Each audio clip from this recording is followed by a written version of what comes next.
జగన్మోహన్ రెడ్డి గారి కిమ్ కర్తవ్యం ఏంటి ఇప్పుడు?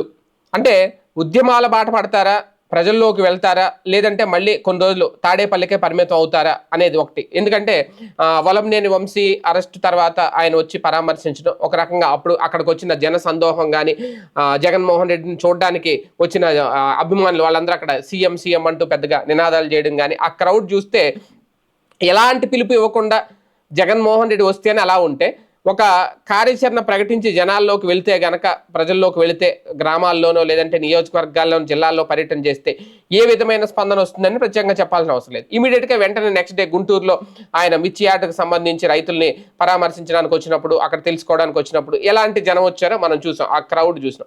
ఖచ్చితంగా ఆయన కనుక జిల్లాల టూర్ మొదలు పెడితే, నియోజకవర్గాల పర్యటన మొదలు పెడితే భారీగానే వస్తారు. కానీ అలాంటి ఉద్యమాలు చేయడానికి జగన్ ఇప్పుడు సిద్ధంగా ఉన్నారా అంటే, ప్రజల తరపున పోరాటాలు చేయడానికి, అలాగే ఎన్నో సవాళ్లు జగన్మోహన్ రెడ్డి గారి ముందు, అవన్నీ స్వీకరిస్తారా? లేదా రేపొద్దున ఇప్పుడు ఎమ్మెల్సీ ఎన్నికలు జరుగుతున్న నేపథ్యంలో ఈ 27-28 తర్వాత, మార్చి 3వ తర్వాత ఫలితాలు వచ్చిన తర్వాత దాని ఆధారంగా ప్రజల్లోకి వెళ్తారు. ఎందుకంటే ఈ ఫలితాలు కూటమి ప్రభుత్వం మీద ఎలాంటి వ్యతిరేకత ఉంది అనేది చెప్పకనే చెప్తాయి. ఒకవేళ 2 స్థానాల్లోనూ పూర్తిగా కూటమి ప్రభుత్వం అభ్యర్థులు గెలిచేస్తే ఎలాంటి వ్యతిరేకత లేదు అనేది స్పష్టమవుతుంది.